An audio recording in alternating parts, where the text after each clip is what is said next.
Welcome to the New Planner Podcast, where it's all about helping you successfully enter the financial planning profession and accelerate your financial planning career.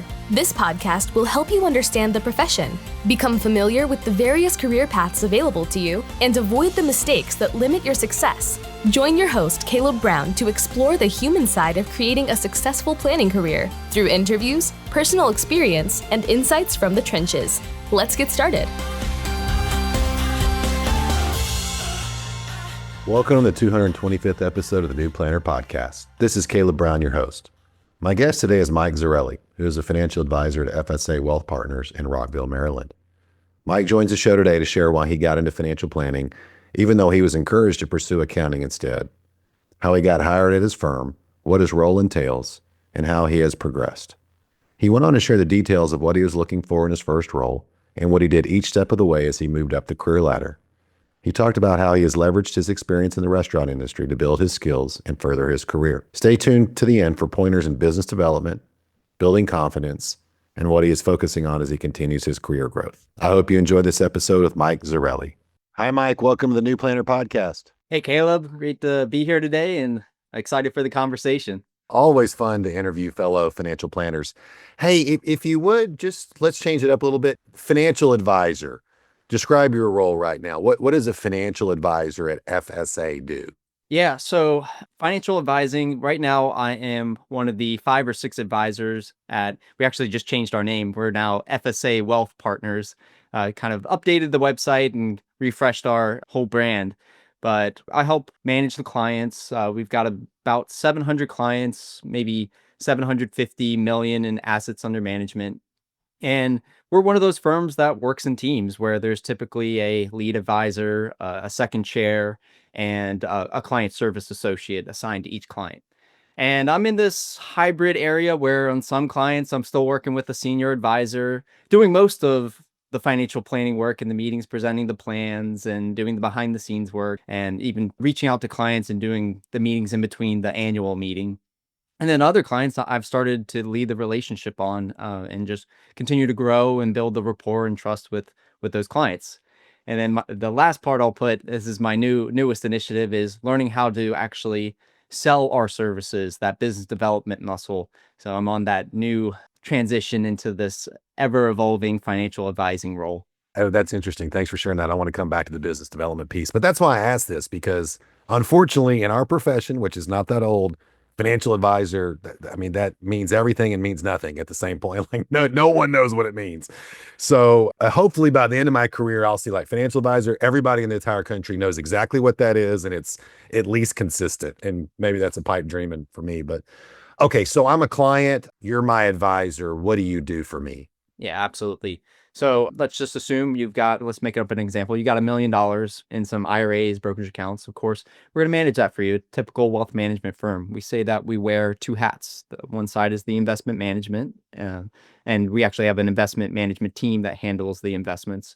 And then you've got the planning side, the financial planning side. And that's where my role really stays in, where I want to know your whole situation. I want to know what's happening and in the accounts that we've got for you, what's happening outside, what's going on with your job, what career moves you're trying to make. And really what I'm trying to do is help you optimize your money, make smart financial decisions, and probably most importantly, avoid the really crappy ones, because as you know, one crappy decision where you didn't think everything through can mess up a lot of good decisions. So try to keep you on track and be partners together and just managing your wealth and helping you achieve a fulfilling life.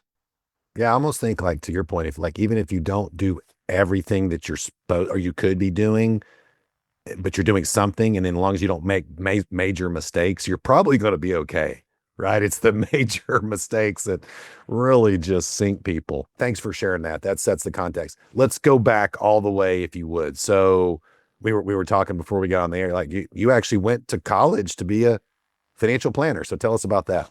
Yeah, my dad, he's an accountant. So I always had that business type of mindset. And my high school actually had accounting courses. So I took them and I was pretty good at it. But man, it was boring. I was like, Dad, that's cool that's your thing. But for me, I like the business route. I'll do the adjacent, I'll study finance. And so I went to Salisbury University on the eastern shore of Maryland. Go Seagulls. And they had, of course, a finance program. And a year or two in, they tell you need to choose a track. And it's the typical ones: investment management, corporate finance, and then financial planning. So all at the same time, while I'm in college, I'm funding college myself. I'm working part-time at a restaurant. I'm, of course, taking out some student loans. I'm paying attention to all the numbers, the income coming in, the expenses, how much tuition can I pay versus how much loans I need to take out. And so I created this spreadsheet to track everything. And I had this realization, like, man, I think I'm kind of good at this. Maybe I could help other people out, doing this spreadsheet stuff. And so after talking with my advisor, it sounded like the financial planning track was the right way to go. And so we went through the courses, and the nice thing about going to a college that has a accredited financial planning program is you get to sit for the CFP right out of the gate. So huge perk if you're able to take that financial planning track. Yeah, so you were eligible to sit for the exam, so that puts you at a little more of an advantage than a career changer who's got to go back or someone who has a poli-sci or just a general business degree, right? Then they have to go get another degree or get the certificate, the courses to take the exam. I get that a lot with general finance majors, or when someone calls me up and says, they want to do finance. I'm like, do you want to do finance or do you want to do financial planning? Well, it's the same thing. Well, not really. We have to kind No. of walk them through all that.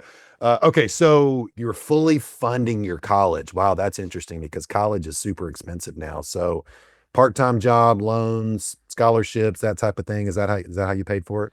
Yeah, exactly right. And I would put a lot of emphasis on working part-time. I mean, it was obviously you're going to classes, but working at least 4 days a week, trying to pay at least the rent. You're not taking student loans out on rent, paying as much of the tuition I can out of pocket, and then utilizing the student loans, government student loans for the rest. How did you manage all that? I mean, that's a lot of balls. I mean, I think myself and a lot of other listeners have been in that position, but for those that are maybe going through it right now, how did you manage a full course load, full-time student? You got a couple maybe part-time jobs or one, part-time job to manage. Yeah, I mean, sometimes it just takes a little discipline. You got to get stuff done, and you got to know what you're going to have to give up something. I was not a straight A student. I'll admit that, but I did my best, above a 3.0, and I felt confident that if I can just graduate with a pretty good GPA and solid outside activities, that, hey, if I get at least in the interview room, my social skills from working at restaurants, talking with people, and learning the ropes of customer service, that's what's really going to shine, not so much my transcript from college.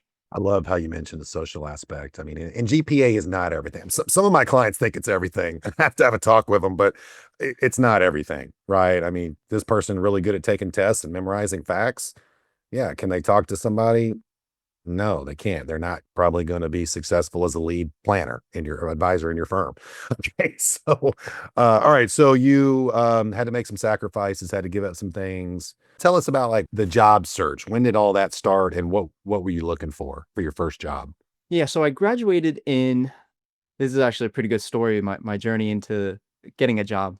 So I graduated in the winter, so I started looking at jobs probably the spring before. And it was everything. You see what sticks on the wall, you throw spaghetti, and you're emailing, cold emailing, you're applying on Indeed. LinkedIn wasn't too big then, so I wasn't applying to LinkedIn yet. But in the fall, I got a couple of interviews, went through and got some job offers, and they were fine job offers, but they were really, really small firms, 3, 4 folks. And I could tell that the job wasn't clearly defined. It was going to be something where I make up the job. I'm going to be wearing a lot of hats, and there's maybe not a progression that I can see down the road. I'm going to have to fight for it or create it myself. And I've known about myself that I'm pretty disciplined. If I create a plan, here's the steps, here's the checklist. I'm going to do it, and I can stick to it. And so I had those offers in hand, and I found this job interview or this job posting on Indeed, and it was at FSA Wealth Partners now. And I get on the first phone call, and they ask me to schedule an interview. Well, interview's not for another 2 or 3 weeks. So I got to tell these other guys something. And what I ended up doing, I talked with my dad a ton. He was saying, just take the job in hand, one bird in the hand is better than two in the bush type of a deal. And I went against his advice and I turned both job offers down just for the opportunity Whoa. to interview at this more established firm. It was just a moment where you got to bet on yourself. I felt confident that if I get in the interview, I feel like I've got the relationship skills to explain my journey, to show all the intangibles that are needed for the role. And that bet paid off. I went through the interview. There was 3 candidates. I ended up being the best candidate. And almost 7 years later, I'm still at the same firm. I've only had one job, a professional job out of college. Wait a minute. I just want to make sure I heard that right. Gen Z, right? So Gen Z, and you've only had one job out of college. Like, what do you know? That's you're not supposed to do that. Yeah, I know. I asked other people that have jumped around, like, how did you know? When did you know? But my thing is, one, they treat me like a person. And a lot of companies, you can't say that. You can't say that you're not just a number, you're not just this and that. They work with you. There's a clearly defined professional track. I know what metrics I need to work with. I know what I need to do to progress to that next level. And my manager, Kim, who actually you helped hire at FSA back in the day, she's a rock star. She gives me so much autonomy. We have conversations about what's the next steps, how do I progress. We'll even go through the job description above mine and say, you're doing this, this needs work, this needs work. And it's just very clear what the path in front of me is. And when you have that, I guess, certainty, it's hard to make a shift because the grass is just not always green. I've gone to plenty of next gen gathering conferences, and it's a mess out there. Some firms are doing it totally different.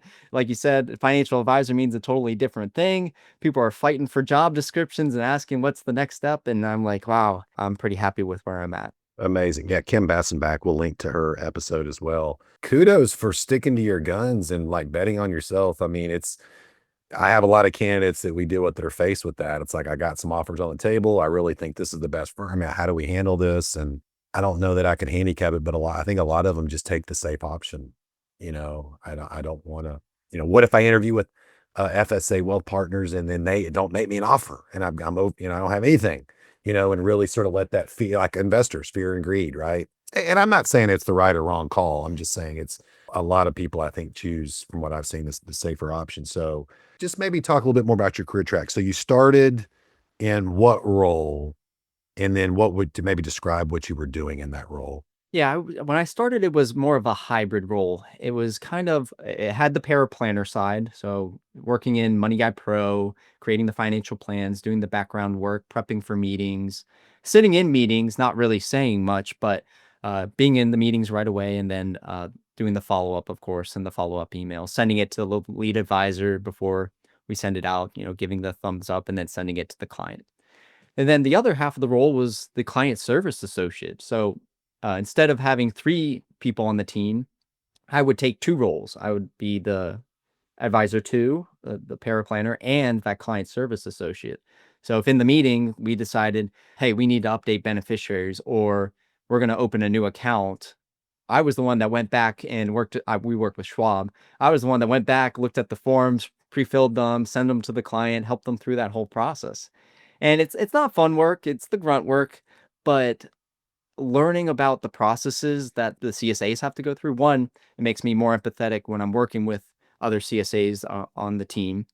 And then two, when I'm in client meetings and I need to set expectations of what the paperwork process is going to look like, I actually know the process of doing the paperwork. So I can set expectations to the client pretty well. Yeah, I mean, you could have gone to a bigger firm, right, where they have a whole department that does that and you don't have to deal with it. And I get candidates that like, nope, hey, I came from this school or I've got this much experience. I don't do that. I mean, it's like, okay, that's one way to look at it. But you probably need to go to a bigger firm that has, a department that handles that. But I'm kind of with you. It sort of builds a cornerstone, gives you so much more confidence. I know when I was doing it, I could get on the phone with a client and say, look, John and Jane, I mean, here's what we need. Here's what we need your signature. And then they saw me differently because I had subject matter expertise over the paperwork, not hard stuff, and the clients started seeing me differently. And it was a good way to help sort of build my confidence and get them to see me differently. And even though I was really young and looked young and was trying to learn everything. Okay. So you start paraplanner, and then how long were you in that role? I think it was in that role for about 2 years. And the promotion kind of came right around when I got the CFP mark. So I graduated in winter, December.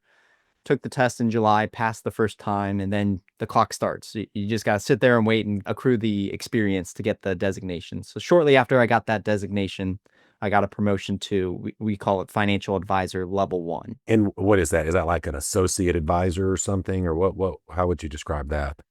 Exactly right. That's how I'd explain it. Associate advisor, you're not doing so much paperwork. You're transitioning off of that role, focusing more on the financial planning side, uh, helping the advisors bring in more business, being a part of the pipeline or the business development side, but more of a passive role, supporting role.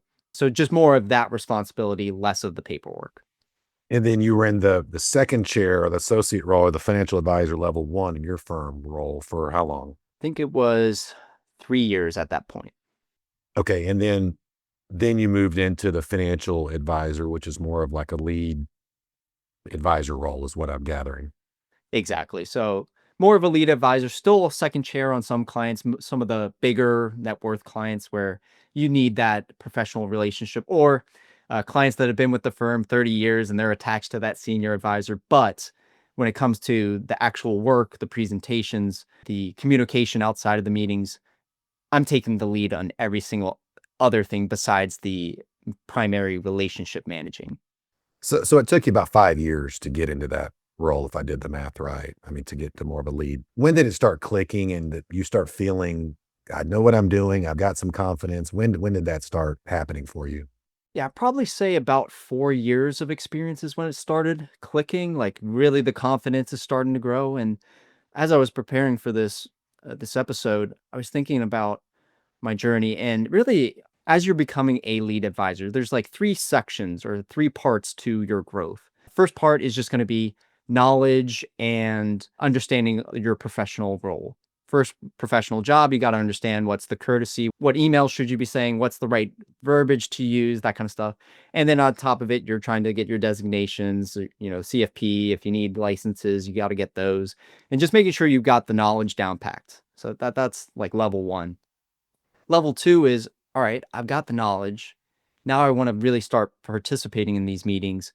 Let's work on my presentation skills and what verbiage I'm using there and getting some confidence in, hey, I'm young and these people have a lot of money, but I've got the knowledge. Let me present them the information, the recommendations.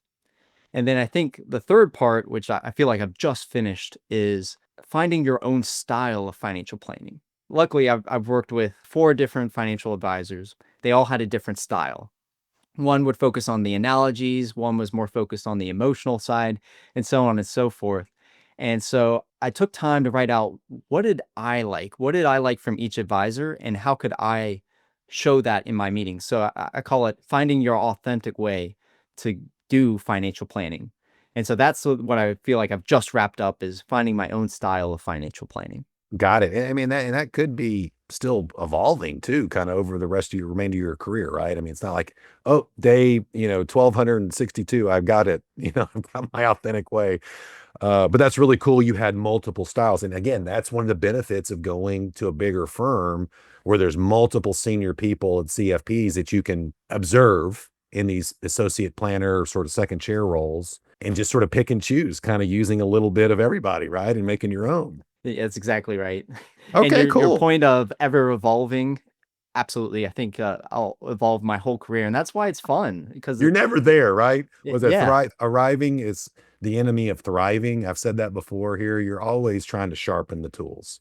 So that's really cool stuff, Mike. Thanks for sharing that. I wanted to go back to something you said. You had some restaurant jobs, and so it looks like you were working at the restaurant when you actually started your career as a financial planner. So I'm just curious, like, why did you do that? that's a good one. So I met my now wife, at the time girlfriend, at college. She was 2 years younger than me, so I graduated, and she was still back at school. So I would drive back. I'm about 2 hours away from the Eastern Shore. I would drive back every other weekend or so and, go hang out for the weekend. And then on top of that, I would work a shift at my old college job, a 4 or 5 hour shift, make about $100, and that would cover the gas, the eating out, whatever fun we got into for the weekend. And what was really neat is that it was Longhorn Steakhouse, so not your mom and pop restaurant, kind of a corporation restaurant. They had a 401k plan. So I was able to contribute to my 401k while I was doing that restaurant work on top of the 401k I had at my professional job. Has anybody ever told you you should consider a financial planner career? I mean, if that's one to consider, that's amazing. That is really cool that you did that. I mean, just great planning. Okay, so you were just doing that, and that kind of fit into the life stage at that point, and then you eventually shut the restaurant job down and focused on the financial planning. Yeah. When my wife graduated, that was the ending of it. Okay. So here's something that's interesting. Just listen to Tommy, because you are definitely a client-facing social person, just talking to you just from me. Did you have this skill set before you had all these part-time restaurant and these some other jobs? I'm just looking at LinkedIn, or did you develop them in these restaurant and these food service jobs? I think I always had it, but it needed to be developed. And as you probably talked about with so many advisors, it's a reps game. Building out your personality, your ability to talk with people and understand social situations. It's all about reps and having those conversations, working on all those restaurant jobs that I did. I had thousands of conversations with people, with different folks from different backgrounds before even stepping foot into my professional job. And I do think that added to my social nature and my ability to just be able to talk to people. And I think that's a huge skill to learn, is just the art of conversations, the art of small talk when you want to be in a relationship managing role. So here you are. I mean, you're 7 years in, so that puts you late 20s, sort of early 30 time frame. And you mentioned this at the top of the show. I told you we were coming back to it. How are you getting clients? How are you getting business right now? Yes, this is my newest initiative. I've got, like I said, got the knowledge. I can present a financial plan pretty well. I've got my own style working. Of course, that'll continue to evolve. But how do we put it all together where you take a prospect, bring them through the whole onboarding and the handshake, and make them a client? And that is a difficult skill. Back in the day, you learned that first, and then you learn financial planning, and now it's kind of reversed with these financial planning roles first and now learning the business development. It is not easy. Clients aren't knocking on the door, even though we have 700 and I've asked for referrals. New prospects aren't knocking on the door, so it is difficult. I would say definitely referrals is the number one. We've put a lot of initiative into the marketing side. So we've even hired a marketing firm to help us with just managing. So that way I can focus on what I'm good at, which is creating the content, talking about what we do, educating, and then they can focus on the editing and the distribution. And we haven't quite seen a return on investment yet, but we're only a few months into that social media marketing. So hopefully that'll come into play down the road. Got it. Yeah. And let's role play this for a minute. So I'm your client. You ask me for a referral. Like, what do you typically say? It's a good one. This takes practice. So you got to figure out what works for you. Kits has got a lot of articles on this, and there's a lot of podcasts out there. But what I like using is, hey, Caleb, great meeting with you today. I really liked how we were able to work on that Roth conversion. It's going to save you about $15,000 in taxes. If you know anybody else that needs help like this, Roth conversion, saving taxes, just let them know I'm here for a second opinion. Happy to kick the tires. And if it works out where that we're a good fit, love to work with them. So just keep us in mind.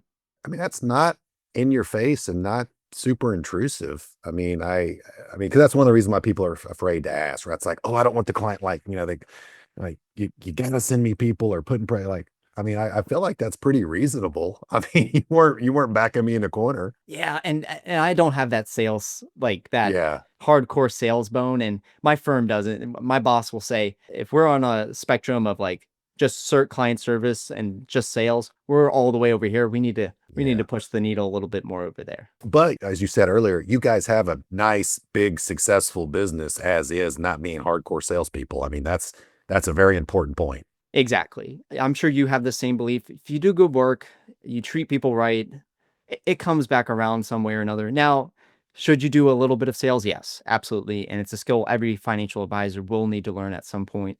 So practicing a soft pitch, a soft sale, I think that's the right baby steps into the sales world. Mike, this is awesome. Glad you're out there and doing things. You're also involved in the FPA Next Gen group, which we can link to all your stuff there. And we certainly recommend for any of the newer aspiring planners to get involved in any of the professional associations, but certainly NAPA Genesis, FPA Next Gen. Anything else you'd like to share and final thoughts or closing comments for the new planner audience? Yeah, 2 points, 2 quick ones. One is if you have a manager that is willing, have monthly meetings with them, check-ins, doesn't even have to be that long. What I would talk about in those monthly meetings is, am I on the right track? Is there something I should focus on this next 6 months, quarter, whatever it is? Also, it's just planned time where you can ask questions. If you're working on a project, you're fine-tuning the financial planning process. That's the time where you've got your manager's attention 100%. They don't have client load. They don't have emails to respond to. It's dedicated time to you. I think that's so crucial for a young planner's career. And then one other perk from my firm was they did provide a business coach the first few years of my career. And what I would say is this role, being a financial advisor, a lot of the progress you make, especially after you're through level 1 or 2, it's all about intangibles. It's hard to measure, and it's hard to know what's the next step on the checklist. So having a business coach help you define what are things you need to work on, what's the next steps, that's huge in making sure that you continue to progress and become that lead advisor you're hoping to become. Mike, thanks so much for coming on the show. Caleb, appreciate it. It's been good talking with you. Thanks for joining us for this episode of the New Planner Podcast. If you're ready to discover the top career paths for financial planners and see which track is best for you, we created a free guide to help you. Grab your copy of the Financial Planner Career Roadmap at newplannerrecruiting.com/roadmap. There, you'll also find more tools and resources all created to help you build a successful financial planning career. Tune back in next week for another episode, and until then, we're here to help you succeed.